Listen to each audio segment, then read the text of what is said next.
رايك لو قلت لك ان انت ممكن تطلع فيزا دولية من بيتك مجانا؟ الفيزا دي من الاخر كده بتنزل لها تطبيق خاص بيها وبتوثقه بالبطاقة الشخصية، وكمان بتاخد بونص $5 مشتريات. والفيزا دي اصلا سعرها $10، لكن في فترة تصوير الفيديو ده الفيزا بنص الثمن اللي هي $5 في فترات معينة من اليوم، مع البونص $5. وبكده انت ما تكونش دفعت حاجة، شحنت $5 اشتريت بيهم الفيزا، والتطبيق ده $5 مشتريات. تقدر بقى تشتري بالفيزا الدولية دي برصيدك الموجود اللي كسبته اللي هو $5. الفيزا دي هتقدر تتعامل بيها على 80 أو 90% من المواقع الدولية، اعلانات ممولة او اشتراكات او كورسات. يعني تقريبا هتحل لك اغلبية المشاكل. ممكن تبقى في مواقع مرفوضة، لكن اغلبية المواقع معاك هتبقى مقبولة. يلا بينا على طول نروح نشوف ازاي هتقدر تسجل في التطبيق ده وتحصل على الفيزا. تدخل على الرابط اللي في وصف الفيديو، طبعا ده عشان يديك $5، وهقول لك بقى $5 دول هتستعملهم ازاي. وبعد كده هنا بيطلب منك الايميل، وبعد كده بتضغط على زرار جيت كود، بيديك كود على الايميل بتحطه، وبعد كده بتضغط على جيت ايت ناو، وبعد كده بتضغط فوق على داونلود ناو.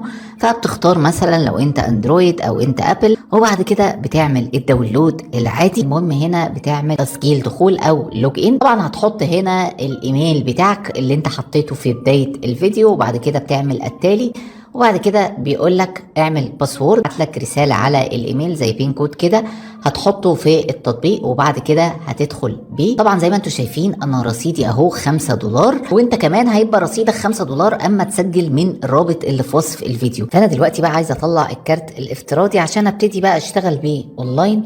فكل المطلوب مني ان انا اجي تحت واضغط على كلمه كاردز، ونختار كارت الافتراضي اللي هو $10. بضغط هنا على اوردر كارد، بيقول لي هنا بايند الايميل، طبعا معمول عليها صح لاني لسه عاملها. هنا بيقول لي بايند الموبايل، تحط هنا رقم موبايلك، اهم حاجه تحطه من غير الصفر اللي في بدايه الرقم.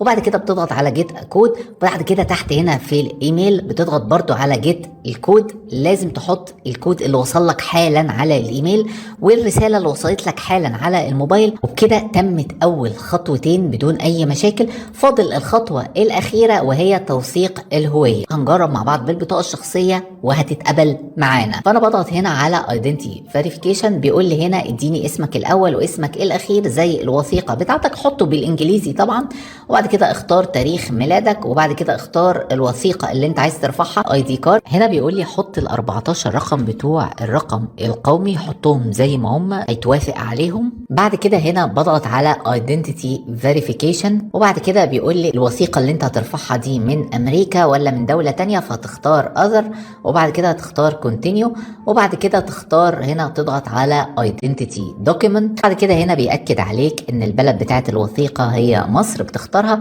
وبعد كده بتضغط هنا على اي دي كارد عشان تأكد على البرنامج ان انت هترفع بطاقه الرقم القومي المصريه. بعد كده بيطلب منك هنا تصور وجه البطاقه، يفضل وانت بتصور تصور الموبايل واقف كده بالطول، والبطاقه تبقى خلفيتها بيضة وبالعرض. وبعد كده تضغط على document is readable، وبعد كده تفتح لك الكاميرا عشان تصور الوجه الخلفي للبطاقه، هتعمل فيها نفس الموضوع وتضغط على document is readable. وبعد كده هنا بيطلب منك صوره سيلفي، بيفتح الكاميرا اللي قدام، بتبص للكاميرا كويس وهو بياخد ابعاد الوجه بتاعك. وبعد كده مبروك عليك، تم التوثيق بنجاح زي ما انتم شايفين في خلال ثواني. زي ما انتم شايفين البطاقه سعرها $10. احيانا كده لو دخلت على واجهه التطبيق ممكن تلاقي عروض او سيل في اوقات وايام معينه ان البطاقه بتنزل ل7 أو 8 أو $5، أو أحيانا بتلاقي برومو كودز.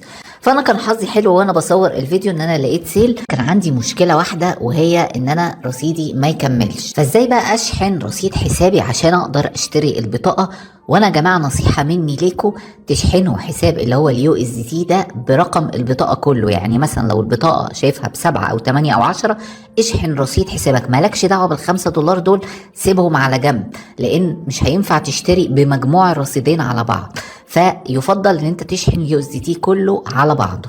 فانت دلوقتي هتختار تضغط على ديبوزيت هنا، وبعد كده تضغط على يو اس دي تي، وبعد كده هتختار الشبكة بتاعتك اللي هي البي ان بي، وبعد كده بتيجي تحت هنا وبتنسخ الرابط بتاع المحفظة. بعد ما بتاخد رقم المحفظة بتاعتك تقدر تروح على اي محفظة عملات رقمية وتحول على رقم المحفظة دي، وهتوصل لك الفلوس بدون اي مشاكل في خلال دقائق بسيطة. طبعا اي حد بيتعامل على محافظ عملات رقمية فاهم انا اقصد ايه. المهم هنا بتضغط على باي، وزي ما انتم شايفين هيدفع من رصيد اليو اس دي تي. بعد كده هنا بتضغط على كونفيرم. زي ما انتم شايفين تم شراء البطاقة بنجاح، ودي بيانات البطاقة زي ما انتم شايفين بس هي مخفية. وطبعا لو ضغطت على البطاقة هيظهر لي ظهر البطاقة. اتمنى الخير والتوفيق للجميع. شكرا جدا يا جماعة لحسن استماعكم. السلام عليكم ورحمة الله وبركاته.